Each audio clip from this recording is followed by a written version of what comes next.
Didn't happen in 49, 61, 63 or 69 when they reached the final. But the class of 2021 have delivered. Leicester City are FA Cup winners at last and are history makers at Wembley. Hello, Matt Elliott here. Hi, Alan Smith here. Hey guys, Ian Hume here. Hi everybody, Jerry Taggart here. Be sure to watch Chris and Leicester Till I Die TV for all the latest Leicester City news and information. You can also subscribe on YouTube and various social media channels for the latest updates and news on Leicester City Football Club. Come on, you foxes! The Leicester Till I Die shop is now open. For all your Leicester Till I Die merchandise, visit the Leicester Till I Die shop at our website. They have blown their rivals away. They have blown us all away in truth. Premier League champions 2016. The amazing Leicester City.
Till I Die TV, your first choice for everything Leicester City. Tune in and join in now.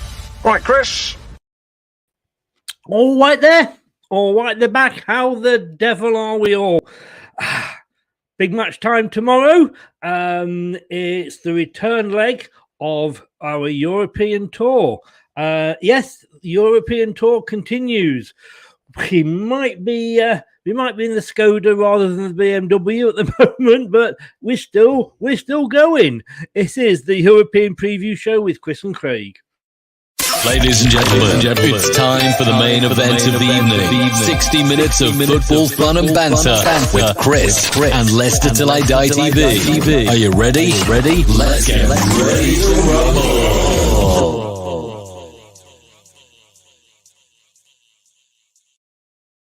Despite all the fans of big clubs saying that this is beneath them, they don't want to be in the Europa Conference.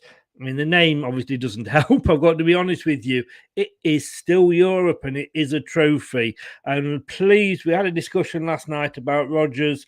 Please, let's not get like those Arsenal fans that sort of on the Man United fans that we were big. We have won this, so we should still be doing it. No, we shouldn't. But it is Randers. We're off to Denmark. But can the Foxes bring home the bacon?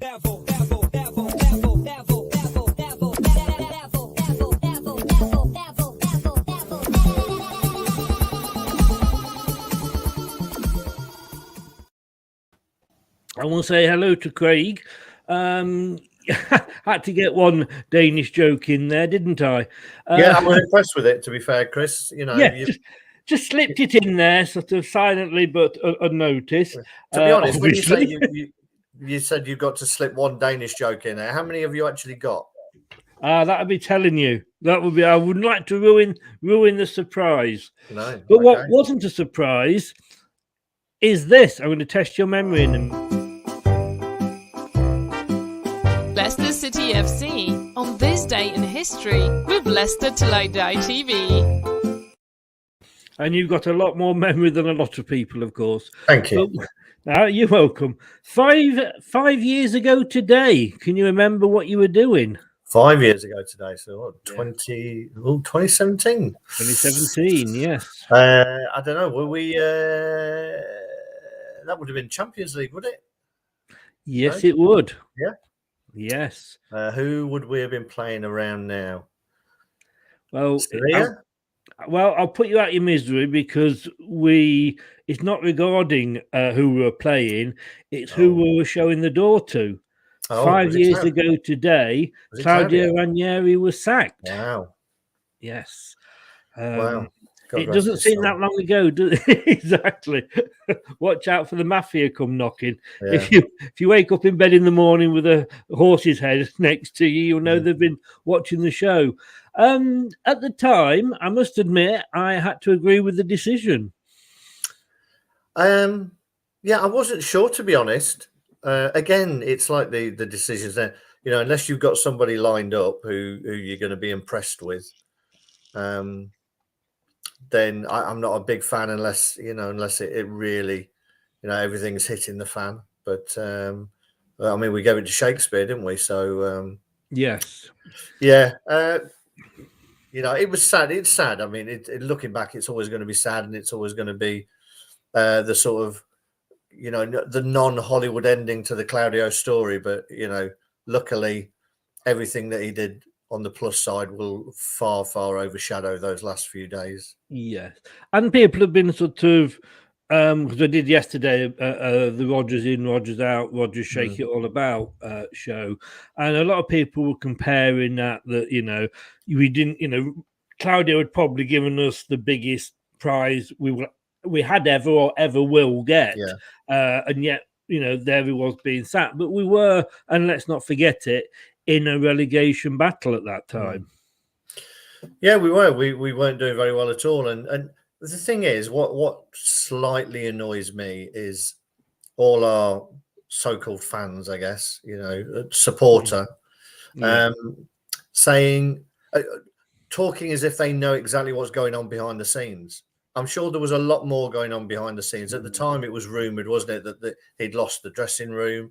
I mean, it's interesting. It was only last week, I think, I read something from Peter Schmeichel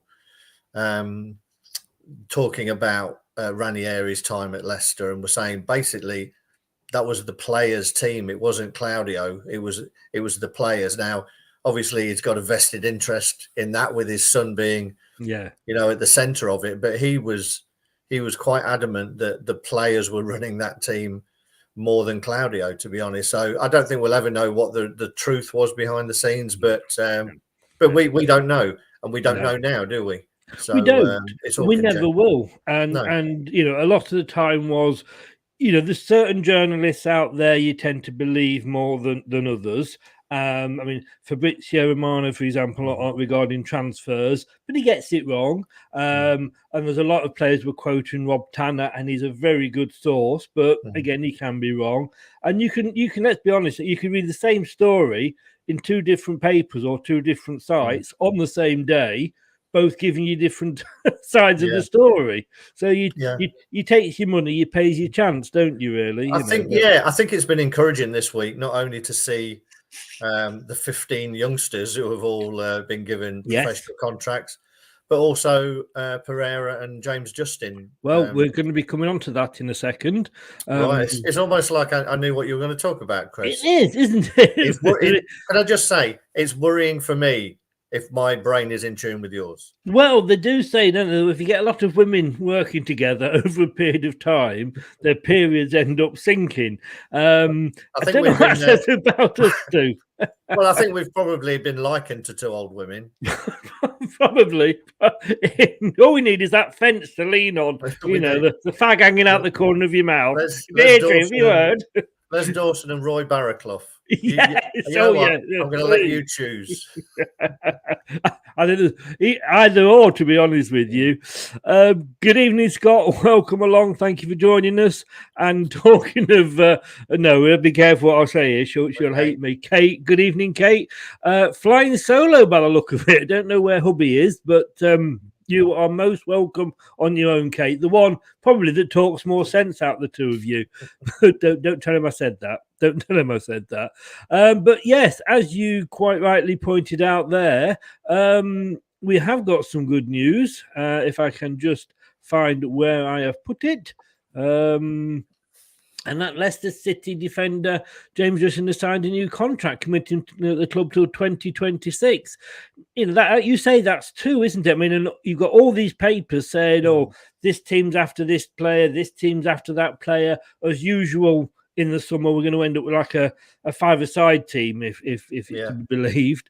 But it is, I mean, we know Tillemans, and we know he probably isn't going to re-sign. But the fact that we're tying these other players down, I mean, it wasn't so long ago, like Ricardo was being linked with all the big clubs again. He was indeed, you know, and you know, it's only stability that allows this kind of thing to happen. You know, if there's lots of unrest behind the scenes, then there's no reason for these guys to sign new contracts. At the moment, you know, they might as well keep their powder dry.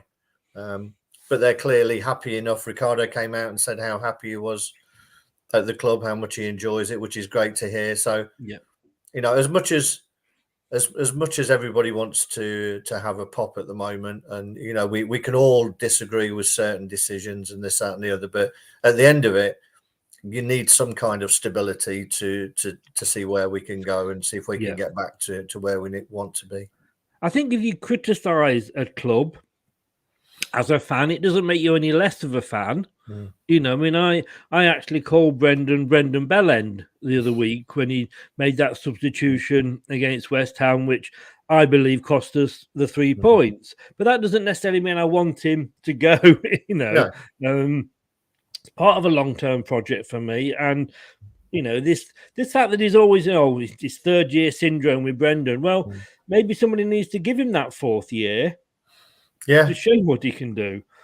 I mean, as I say, the other part is that, you know, we've put a lot of money into the training facilities. We've talked for a while that to be successful consistently without having the money to throw around like the big boys do, that we need to produce our own talent. And the fact that, you know, 15 of these youngsters are deemed worthy enough to get a professional contract. Usually, you know, you get 3 or 4. But to do 15 of them at the time is quite unusual, to be honest. And hopefully we'll start. What we would like, obviously, is that we can sort of stabilise and get a few points back on the board and start seeing some of these youngsters making the bench over the last few games of the season. I think for me this season, we'll move on to the game obviously in a second, but for me, and it's hard to do, but it's almost like look, this has happened this season. It's a weird season. Anybody can beat anybody on the day. Norwich have gone out, and Watford the other day beating Villa. You know, who'd have thought that would have happened?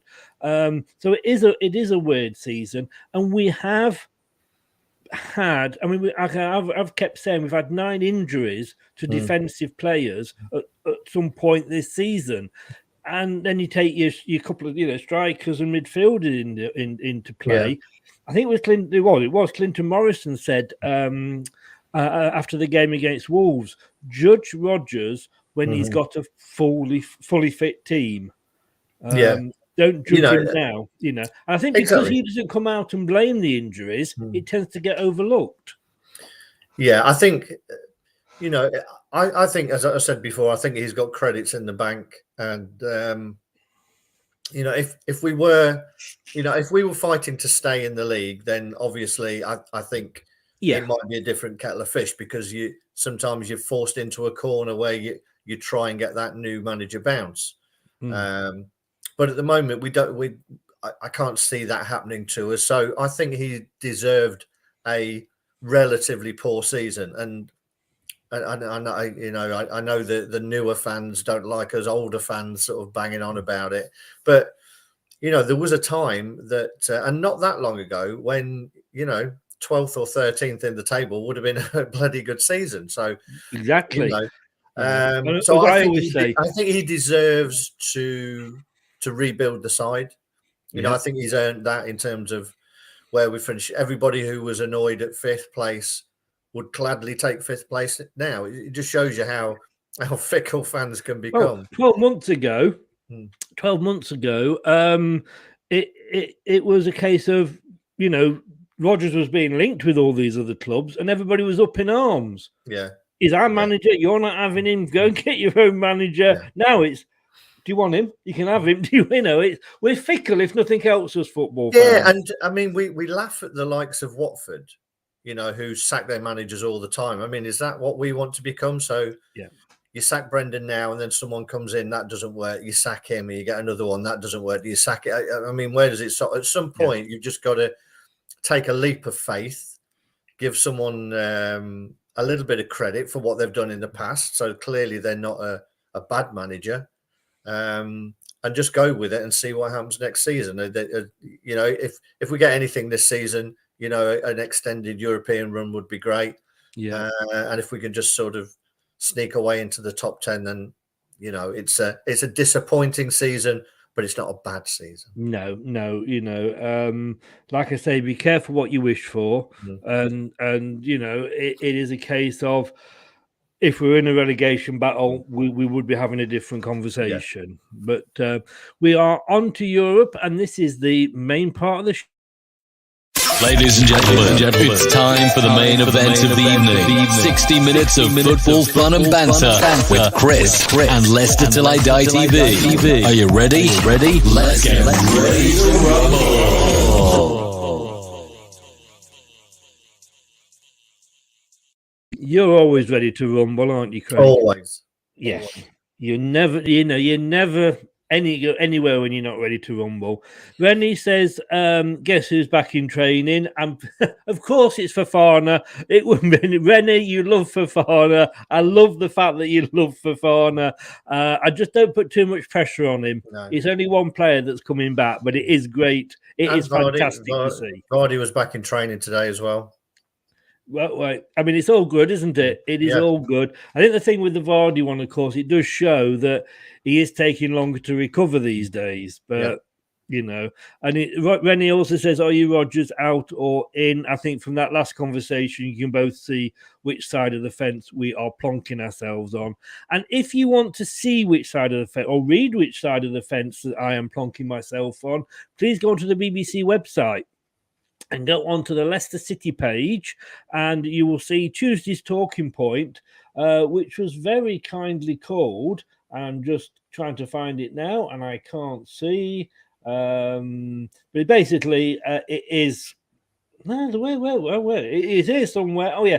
Tuesday talking point, which is called Be Careful What You Wish For. And it is all my thoughts on why we shouldn't be dumping Rodgers at the moment. That's the BBC /Leicester City. And if you want to know more about tomorrow night's opponents, it's still up there on the website, leicestertillidie.com/Randers-FC. And there's the big lowdown. It's actually by the guy that did it for the football club, wrote for me, and as well gives all the lowdown about who Randers are. Rennie's gone for a 9-1 aggregate to Leicester. That would be very nice, Rennie. I mean, let's just get past.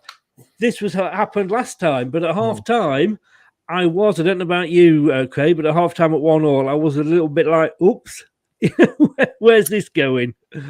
Yeah, it was just disappointing, but I think most people in the ground weren't overly concerned. You could see that goal coming, not from what they'd done in the game up to that point, but from that particular break.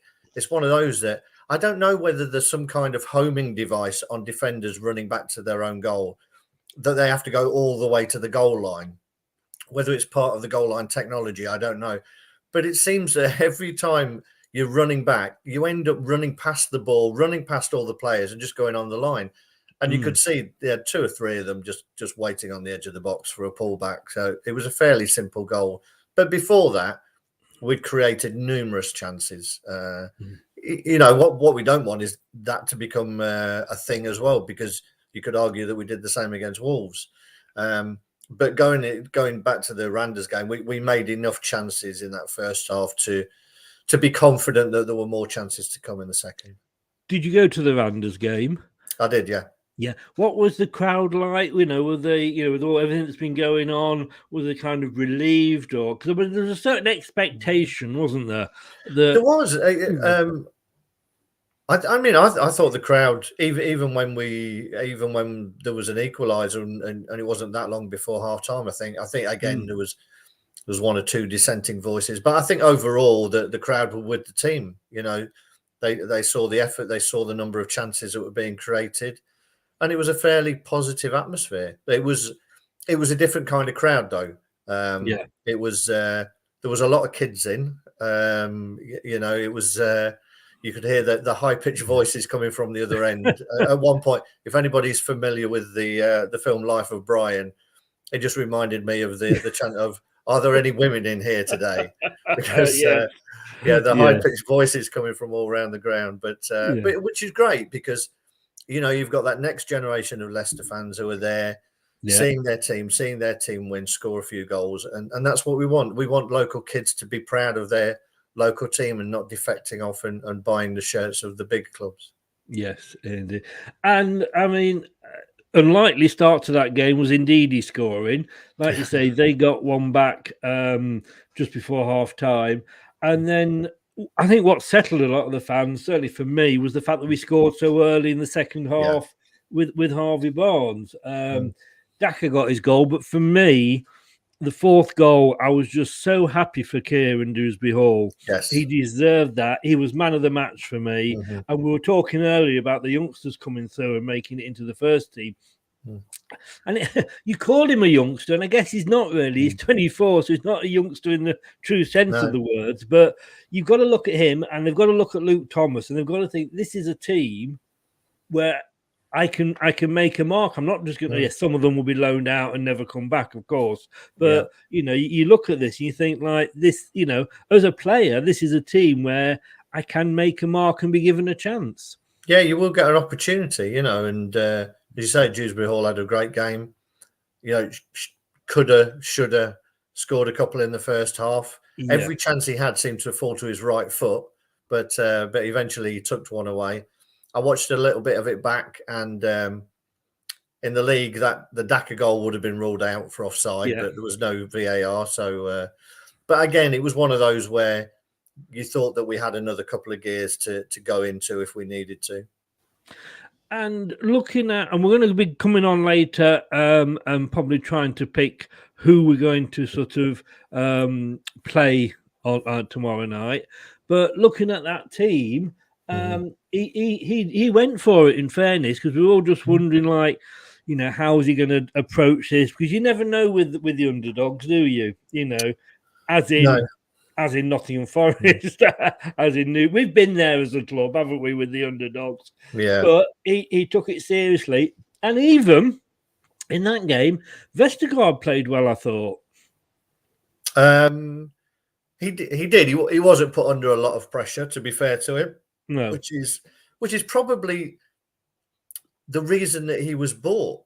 You know, if that makes any sense, that with our first strength team out this season, you would think that we would be dominating the ball against a lot of teams, and he wouldn't be put under as much pressure as he has been, because he's a decent footballer with the ball at his feet. He's very good at starting attacks. You know, he's not afraid to hit straight balls in between lines into the midfielders. And he was doing that a lot in that game. It's probably his best game that he's had for the club. But again, that's what I mean, because he wasn't put under a lot of pressure.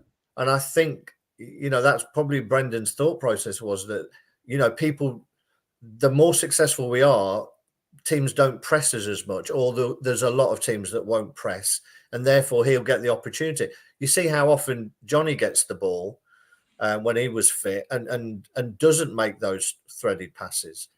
So the thought process must have been, okay, if we're going to have more ball amongst the back two, the back three, then we need ball players, because otherwise, you know, the moves die fairly on. So early on. So I think that was probably part of the thinking in Brendan getting him, rather than his aerial prowess, which, as we know, is sort of zero.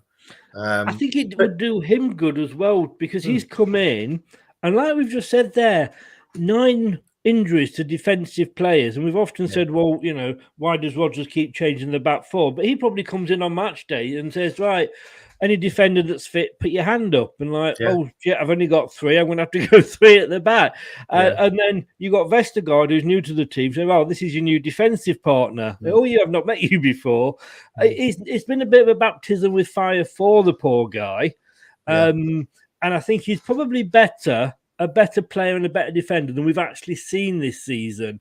And had he come into the team last season, then it could have been a different story. And let's be honest with you, if Fofana hadn't had that injury, we probably wouldn't even have him in the team. No, he wouldn't be here, would he? He wouldn't have been bought. You know, it was a bit of a late plunge into the market, seeing who's available to try and fill a gap. And knowing the way that Brendan likes to play out from the back, he probably looked at ball playing centre halves rather than commanding centre halves. And as the season's turned out, you know, a commanding centre half would have been a better option. But then, you know, we're all fantastic managers with hindsight. Oh, aren't we? Aren't we just? What confused me about Brendan, and like I say, as much as we want him in, we'll all admit he's not perfect.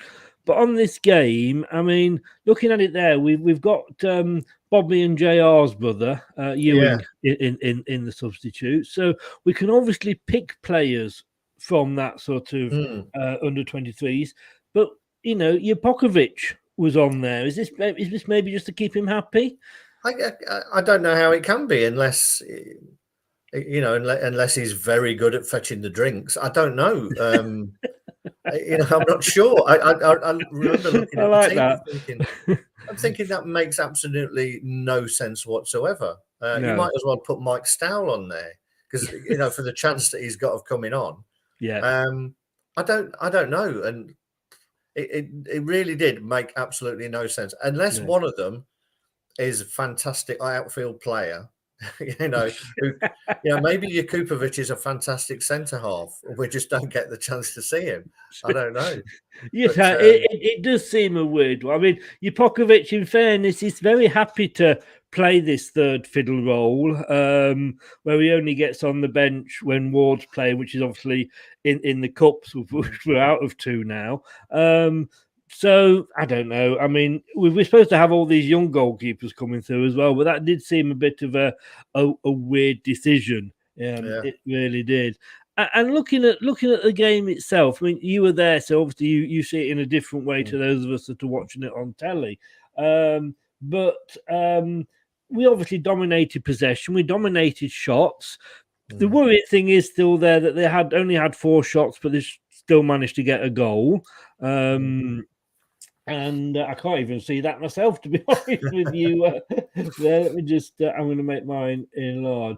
But I don't know what Leicester call as big chances, to be honest with you. But basically, we had double the passes and double the touches. But it's really only what you expected, wasn't it? This was a sort of performance we kind of expected to get against Nottingham Forest. Yeah, less so, I think. I think, you know, Forest were a team who were on the rise, and I think the thing is, and we were talking about this earlier today with some friends at work, and talking about on one-off games, lower league teams have got nothing to lose; they can just go for it, you know. So sustaining that over a season, so we shouldn't really be surprised in one-off cup games where the lower team, you know, gets a result. I think it was the manner of it. Obviously, but you know, I think we came out with the right attitude in this game, that we wanted to try and take the game to them and get the game finished. My only gripe is that towards the end, I thought we could have gone and got another couple of goals and really put it to bed. And then he could have basically played he could have played the 2 goalkeepers on pitch in the second leg if we'd have got another couple of goals, to be honest. And the likes of Samari, sometimes attitude is the big thing for me. If you have a bad game, fair enough. If your attitude isn't there, I've got no time for that at all. And there was a bit towards the end of the game where Samari had come on, I think, for like 10 minutes. And he was happy to get the ball from the centre half or whoever it was And instead of saying, right, I'm going to use these 10 minutes to really show what I can do, he passed it back to him. And then it was given to him again, and he passed it back again, as if they were just playing out time. And absolutely, that kind of thing really, really annoys me, as you can tell. So for me, there's 28,000, however many there was in the ground. Go and entertain them for the last 10 minutes. Don't just play the game out. You're not going to let them score again. So go and get a couple more. That would be my only gripe. Yeah, and it's what we would say about England all the time, isn't it? Yeah, I mean, Man City, those Liverpool, or whatever, they don't care. They want to go and score as many as they can. They have that individual pride. I would have been, if I was playing up front in that game, I'd have been having a right go at the likes of Samari for doing that kind of garbage. Get the ball forward. Let's go and score some more goals. Yes, yeah. It is. Now, it's going to be very interesting because we did speak about this just before we came on camera and mentioned it then. We don't have a match this weekend because, of course, we were due to play Chelsea, who are in the Carabao Cup, which, to be honest with you, I don't think that is necessarily a bad thing because it means that hopefully when we do play them, we've got a few more players back. So we haven't got a game until we've got Burnley next week. So it is a chance for Brendan to go out, and we'll go pick a team in a minute. But if I was Brendan, I'd be thinking, haven't got that game. Don't need to worry about resting players because it's a week until the next game. Let's go out and let's put a marker down to the rest of the Europa League. I know it's away. They've got their top striker back, but we should still be winning this game. And I want to win this in style. Maybe another 4-1, or something like that. And let's put the marker down. My worry, and I've got a feeling he might go and say, right, we're going to give a couple of the youngsters a go, and we might get a 1 or 2-0 win. And, which you'd be thinking, like, is that good enough? Shouldn't we be really saying to the Conference League, hey, we're here and we mean business? To be honest, it wouldn't worry me because it counts for nothing at the end of the day. If you can be professional, not exert yourself, just do what needs to be done, win by a couple of goals, it's fine with me. I don't, I would like him to go and get those couple of goals early. To be honest, I think that should be the attitude. Can we go and get a couple of goals in the first half an hour of the game, and that eventually kills the game? Then you can give some youngsters a bit of a run around. But it wouldn't be. I hear what you're saying in terms of putting a marker down, but at the end of it, it doesn't count for anything because there's going to be a few more games in between now and whoever we get in the next round. I think just get through, don't get injured. That's going to be the other thing. I don't think they're going to, if you get a couple of goals early on, again, it also means that you can play in sort of second gear, to be honest. So, and not have to throw yourself into last ditch tackles, etc. So that would be the way that I would approach it. And I mean, we're joint favourites here with Roma, who obviously were in there from the start. But having said that, we were joint favourites for the Europa League, so that doesn't mean. Do you think it's justified us being joint favourites, or do you think that's just a few sort of partisan bookmakers getting onto the English team? Yeah, I think it's exactly that. You basically took the words out. I think it's just British bookies going for the Premier League with that sort of Premier League arrogance. There's some good experienced teams in there. I think the likes of PSV are still in there, who had a few players that were being looked at last season. We were trying to get one of them. Copenhagen, who we met in the Champions League. There's some teams who have been around Europe for a long time, a lot longer than us. So I think that is just, a sort of Premier League bias or arrogance, whatever you want to call it. I think we are the only English team that's still left in there. So I think that's because we decided to fulfill our fixtures. I think that's why we're still in there. We joke about that, but I don't. Do you get this thing from the fans that? And I'm saying, talking Spurs and Arsenal fans here, and I know Steve Lynix hates those two clubs, and I kind of get where he's coming from with some of the fans. And I know with Leicester fans, we all get a bit like, well, we had this last season, so we should be there this season. But surely as a fan, you'd want to play in any competition that you could qualify for. Yeah, you And think so? I mean, it comes with disappointment, doesn't it? It's like, it is that arrogance of we're better than that, but it's not like Spurs have been pulling up trees and regularly being talked about as top four finishers. Maybe they think they'll definitely finish top six, and therefore the Europa League is within their grasp, and they may very well may get it. But I don't think. I think it's just that perceived arrogance, is it? But that's an arrogance that has been in the Premier League and in British press or whatever for years. I'm good, thank you, Miss Melina. It's been there for years. As soon as the Europa League started, it was almost the British press were exactly the same. It's a Mickey Mouse trophy. I don't know why it's there. We shouldn't be bothered playing in it. And I hate that arrogance. It's a European competition. It gives more people a chance to play in Europe. And this Conference League does the same. And it's not all about, the big countries and playing in European football. This gives a chance for other teams and other fans. At the end of it, a football fan is a football fan. We're all fans and we all want a bit of excitement and an opportunity to escape the humdrum of whatever league that we're in. So it's a European competition.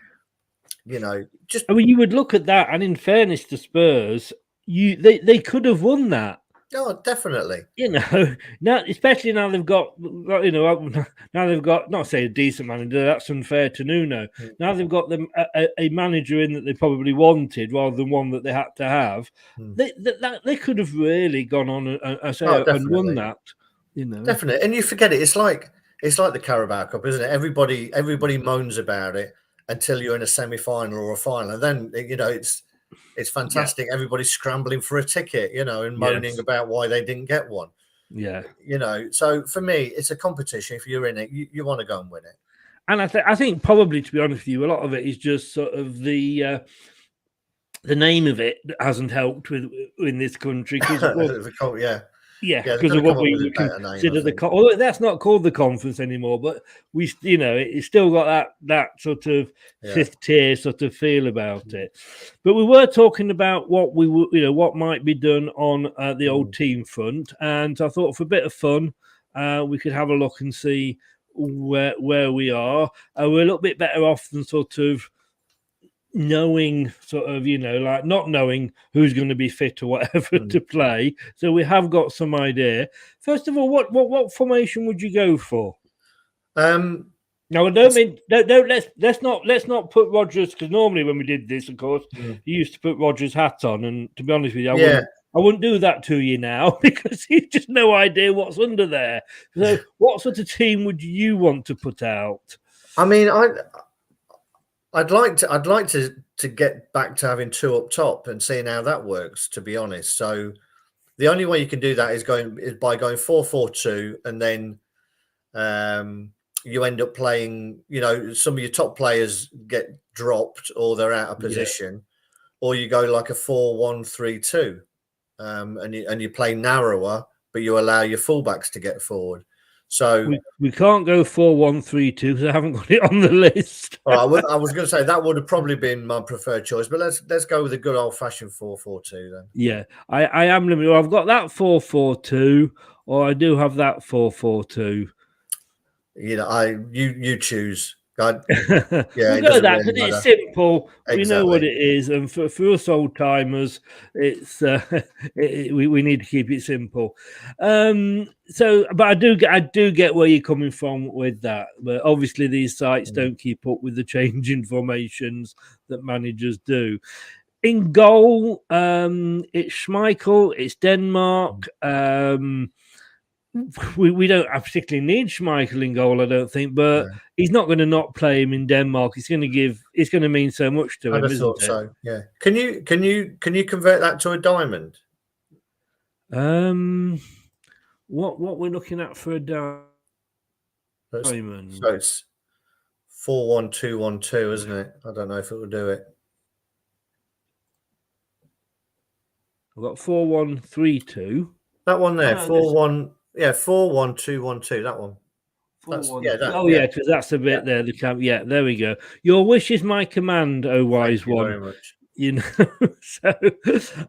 So yeah, I think we're going to go for Casper in goal, aren't we? Yep.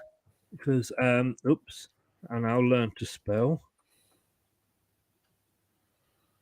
So yeah, I'm going to go with Casper in goal simply because, like I say, he I think it'd be great for him to be playing for Leicester in his own country. A lot of Danish friends that he'd want to be out there with, I think. Exactly. Yes. You got to do the full thing now. You've said it. No. I don't bow to peer pressure, Chris. No, you don't care, do you? Right. Let's go into two centre backs then. To be honest with you, I'd give Vestergaard another run out. I don't know about yourself. Well, you choose one and I'll choose the other then. Well, in fairness, he had a good game. And I think he needs the confidence. And I think that's what, in fairness, the poor lad hasn't had since he came from Leicester, because he's come along. And like I say, he's not come into a settled back four. He doesn't know who he's playing 1 week to the next. Yeah. And this sort of game, because he had to say the first good game in the first leg, I think for me, by all means, overrule me, but I would go for Vestergaard on the right of the two. On the right, okay. I think he's more. I think he's more of a sort of that sort of player, isn't he? Well, it depends who you're going to play other side now. Then. Well, you pick that, and we can move them around if necessary. I'd go for Amati because if you remember as well, I think Soyuncu had a knock at the end of that. He did play against Wolves, but he had a knock at the end of the Randers game as well. So I'd be taking the opportunity to give Soyuncu a bit of a rest, and I'd play Amati in there. You see, that's what fooled me, because I thought you were going to go Soyuncu. So I will put you do this to me. You throw me a curveball every now and again.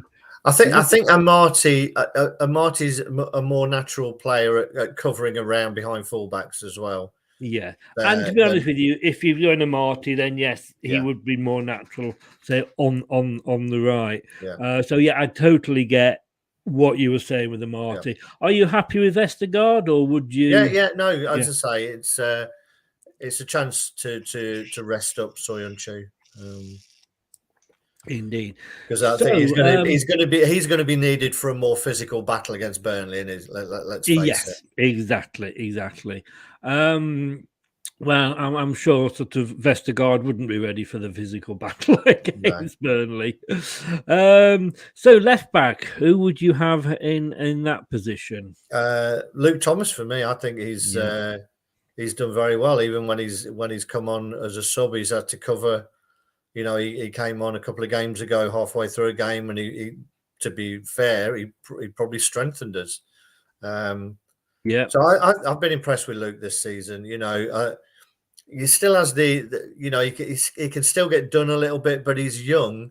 But I do like he's strong, and what I like about him, he plays on the front foot. The number of times that he nips in and wins the ball when balls are being played into the feet of wingers. And he nips in. So he will miss the odd one or two, but I think this has been a good season for Luke Thomas, and I would play him. He does team up well, I mean, with Barnes. And I think when you got Thomas, KDH and Barnes all together, it's wonderful to see, you know. So on this side, on the right back side, who are you thinking for that? Ricardo. Yeah, I think you're quite right there.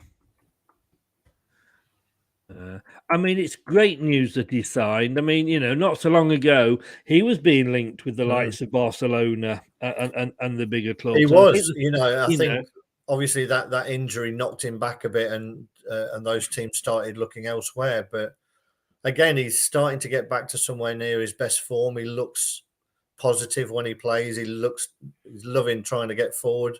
You know, and it's the Pereira that we saw when he first came. So it's great that he's signed up for a few more years. It's interesting to wonder whether he's showing us a bit of loyalty because we've stuck by him. Yeah. when he has been injured, which has been for quite a long time. In fairness, I think it's almost a whole season if you put it all together. So it is nice to see, and it is nice to see that, as I say, apart from the obvious one that we know he's going to go, and I don't wish him ill. I mean, a lot of people have been coming on and saying, like, Tielemans isn't giving his all and all. I would agree strongly with that personally, from what I've seen on the television. But he's going to go, so I think we've just got to get used to it. I mean, I think this is now. Yes, I was going about to say this is probably a given, but is it for you? Depends which way you're going to go. I'm going to go. I'm going to go Ndidi. Is that who you were expecting? I was expecting to go for Wolf. Yeah, definitely. I wasn't sure, to be honest. Because I love the fact been that at his best, on the Sky Sports they had him down as Ndidi. They played it. Ndidi. Actually, I was kind of, and I realised after I'd thought this that he can't even be in the squad, because I was thinking this would be a perfect one to give Mendy a run out. But I mean, he's not in the European squad, is he? So we can't involve him in that. Otherwise, I would have thought he is the most recent trophy winner amongst any of the players in the team. That's true. I mean, you could give Hamza a shout in that role as well, to be fair, to give him a run out. But let's this go is with it. Wolf. I'm going to ask you this while we're on this position, because for me, it's always been Ndidi, Mendy, Hamza in that order. But because we probably haven't seen much of Mendy, and Chowdhury did so well when he was called on to play in defence. Yeah. Do you see a place for Mendy next season? Because we've got Sumari in there as well, haven't we? We do. I mean, I like Mendy. I do. Yeah. Particularly, last season when we were seeing games out, he was coming on for the last 10, 15 minutes. And he's very, very tidy with the ball. He rarely gives it away. He's tenacious in the tackle. And to be honest, he needs to get some time on the Leicester City pitch now, because what you don't want is he's got that fantastic momentum of playing really well, winning the AFCON. And what you don't want is then it slips back and he doesn't play for another couple of months. So I can definitely see him getting some pitch time over the next few games. And to be honest with you, if we are going to sell him, we want people to see what he can do. Yeah. But like I said, at the start of last season, when we again had a lot of injuries, and indeed he was injured, he started a lot of games and he never let us down. Not at all, no. And as I say, Wolf's not been at his best, to be honest. And if there's a criticism of Ndidi, it's his use of the ball, not necessarily his winning of the ball back, but his use of the ball isn't as reliable or progressive as I would like, to be honest. And that may be an area that Brendan's looking at. Sometimes you talk about, you've got to lose a player, and we all expect that it will be Tielemans, and I do too. But it would not surprise me if he's not looking at that role and wondering whether we can cash in there and get someone who's a little bit better on the ball.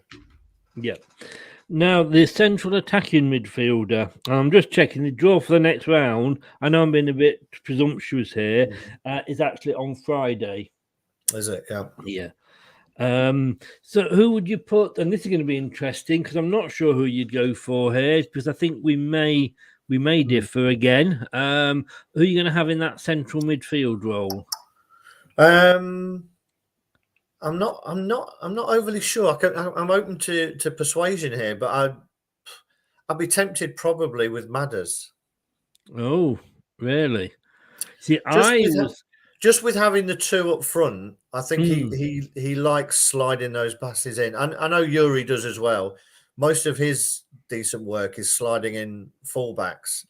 But I'm just thinking that, if we're playing that a little bit narrower with these three, I'm not sure whether Tielemans will have the room, and it allows Maddison to play in behind those two a bit more. See, I I agree with you about Tielemans. I think maybe we should, this is a rest game for him. Maybe we need to look what life without Tielemans will be like. Yeah, well, that is very true. I mean, I was tempted with Kieran Dewsbury Hall. Yeah, I'm going to say that because I've not put him there doesn't mean that I won't put him in either of the other slots. No. But just because I see that playing narrow, right, a narrow three rather than a wide, because you've got two up front. Usually you'll get one of those two peeling out and going into the wider positions to create space. If you've got wingers, it sort of negates the ability of one of those two strikers to do that.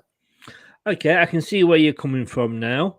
So I am thinking, because I'm not sure if Barnes is going to be fit or not, I'm thinking you might be going for Lookman on the left then. If Barnes isn't fit, then yeah. Let's put him on the right and let's put Kiernan on the left. Really? You think Kiernan's better on the left, do you? Well, he's left-footed, so yeah. But then again, isn't Lookman? Yeah, but he likes cutting in out of the right. He can play both sides, Lookman, I think. We could always throw Perez in there. He might be one that's going to be on the way out, I have a feeling. Because he's not even being picked. It's like, if I said to you ever, could you imagine Peter Taylor never picking Junior Lewis? It's like one of those, like, he hasn't picked Perez, But so I see totally how this is forming now. So Dewsbury Hall on the left, and again, I think him and Thomas will play, match up well together. And Lookman on the right. Well, it was interesting to see that against Wolves, he was on his left-hand side, because I know he can play on the right, but I think he does prefer, or he plays more on the left, doesn't he? Yeah, he does. And for Fulham, he was better on the left. But as soon as you think he's better down one side, he has a bit of a stink of a game, and then he pops up somewhere else and plays well. So it's will the real Lookman stand up? I think. Yeah. Here's KDH's brother, LDH. How are you, sir? Got late to the show, just got in. We're just picking a team that not that Brendan will go for LDH, because we don't think he will. But you can never second guess Brendan this season. But it's a team that Craig would like to see go out. So we've got where are we here? We've got Schmeichel in goal, Thomas and Pierre left and right back, Vestergaard and Marty with Ndidi in that holding midfield. Maddison, and it'll probably give him a bit of free room, Maddison, to go, to play around. And I think, to me, I do like it when I see James Maddison with that sort of freedom, where he's not shackled into a role and said, he was on the right the other week. And I'm thinking, oh no, you've got to he's one of those players. I'm not saying he's anywhere near as good as Gaza or anything like that, but you've just got to say, just go on and do your thing. Exactly. Get the ball to him. He's looking more like his old self. He demands the ball. He's got to be in the right areas of the pitch where he can do damage. Yeah. And I think actually that is that position. And he's got Ndidi to cover him behind. I'm guessing we're going Daka as one of the front players. Yeah. Well, it's probably the other way around. 1 second. And Inacho? Yeah, I'd like to see these two back together. Inacho's sort of happier dropping in and getting it to feet, and Daka running in behind, and I think those two could work well together. I think. Sorry, LDH, just changed your sex there. Well, these days, with all these gender fluids, I do apologise. You're not a female Chris as well, are you, Chris? Well, what I came into this world as and what I am now could be two different things. Yeah, you rock it well, whatever it is. Anyway, so, you creeps. Yeah, I think in tandem, one coming short, one looking in behind, it keeps centre halves on their toes. They're not sure whether they should come with a player who's dropped short, track a run in behind, and I think we've lost a little bit with going back to one up front. I know it's difficult to fit everybody in, but I just thought that in the first leg, I thought it was a game where two up front, we would have had a lot more goals because there was space up there. My worry with that is, and I agree with you. I'd love to see two up front. I really don't know why that was ever dropped after last season and how well it worked. My only worry with that is, who have we got? If one of those gets injured, we haven't got like a third striker that we could put on the bench. Or could you bring somebody else on in midfield and move Maddison up? Yeah, I mean, you've got Vardy coming back. You can play Maddison as one off the other. He's looked that he's preferring playing a one up there at the minute. So, having two, I don't think you can start going into games thinking, if somebody gets injured. And for me, if you go with an attacking formation, which I would see this as an attacking formation, go and get the job done in the first half an hour, and then take people off and rest them. That's what we would hope, isn't it? Yeah. As my worry is he is obviously quite defensive, Brendan, but he can be, yeah. And he might go the other way and say, let's hold on to what we've got and then strike if we need to. But to be honest with you, I would love to see that team out there tomorrow. I think it is a team that could do the job and finish the job off. But like I say, we never know, do we, with Brendan this season? No, we'll be lucky if we get half of that right. Yeah, and let's be honest with you, probably three of those players are going to get off the plane and fall down the steps. So, knowing our luck. No. But let us therefore have a look at this. Score predictions. I'm going to go to you first, Craig. Oh, right. Thank you very much. You're welcome. I'm going to go for a 3-1 to us. Right. Well, surprise, surprise, I'm going to absolutely agree with you. Wow. Okay. Because I was just about to think, I'm going to go 3-1. As you said it, we know we're going to let a goal in. Yep. It's just fatal, isn't it? So we know we're going to get at least one in, but especially I say they've got there. I don't know how good he is, but their main striker is coming back. But I think, and like I say, I'm a little bit worried if they score the first goal, though. Yeah, I think so. I think if that happens and it's quite early on, we just need to steady the ship. I don't know. I'm not imagining it's a huge ground, so. It's not like there's going to be, 30 or 40,000 baying fans as if you were going to Turkey or somewhere like that. They should be able to cope, even if they concede an early goal. I'm looking at their ground at the moment. I don't know what the capacity is. It's got a bit of a look of the King Power about it, to be honest with you. But then again, most stadiums haven't they? Yeah. Let's just have a look if it says what it is. Well, the record attendance that they've had is 17,200. Right. So but the capacity is 10,300. That's not bad, is it? Yeah, where they fitted those other 7,000. I think health and safety had a day off that day, didn't they? Just, but then again, it is. We do cover ourselves here by saying this information is supplied by Wikipedia. So we're both hopeful for a win. We hope we can all go out there and get the lead, not concede first and then just put it to bed. And it's a nice night. And then we've got a week to prepare for, in fairness, what I think will be the tougher clash against Burnley. So it will be indeed, yeah. And we are doing a watch along against Burnley. So me and Dan will be doing that. One of us will be getting drunk and the other one will be happy. Yeah. But talking about be on your back in an hour. I am. It's a double dose of me. I apologise. It's without warning to a lot of you, so I know it'll come as a shock. But please, tune back in because there's every chance of me looking like a complete and utter fool again. Have you watched any of my big fat football quizzes too? I've seen a bit of them, and they don't really tap into standard footballing knowledge, do they? They don't. No. Your knowledge of anything football, whether, like I said, Mike, who was on last time and who unfortunately isn't on to defend his crown, which gives you the opportunity to come on. He has an extensive knowledge of the Football League, the EFL, which is actually going to be, I've just read today, is going to be covered by ITV next season.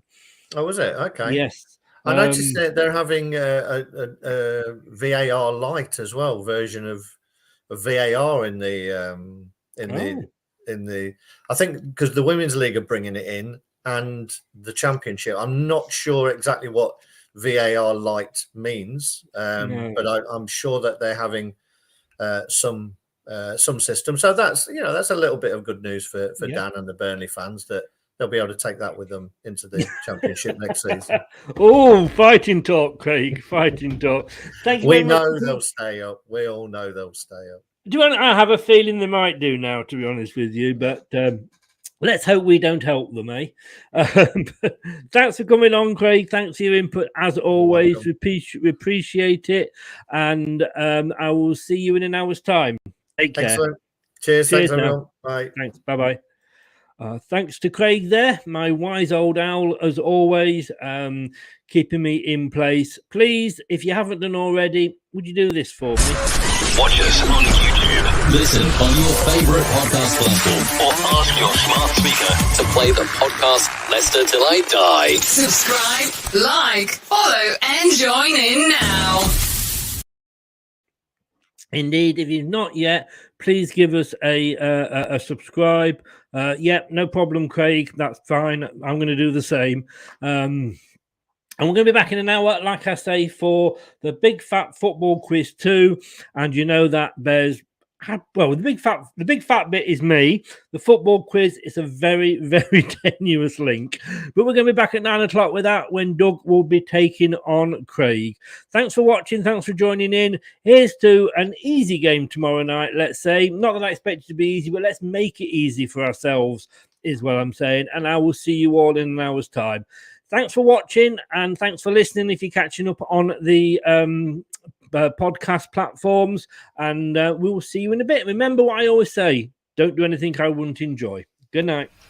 Leicester Till I Die podcast on the Apple iTunes, Spotify, Google, Anchor, and all podcast platforms.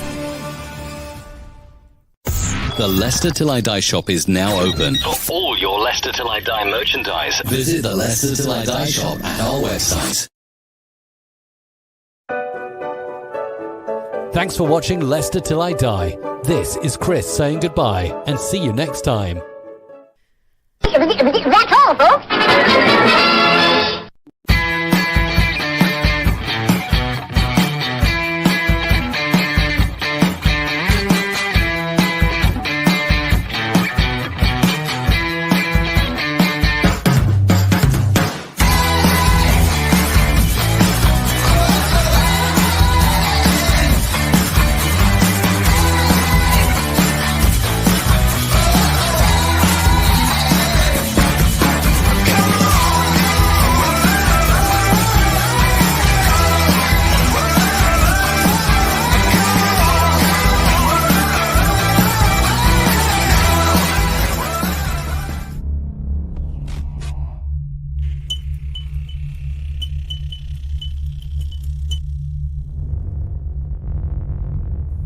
Some people are on the pitch, they think it's all over. It is now.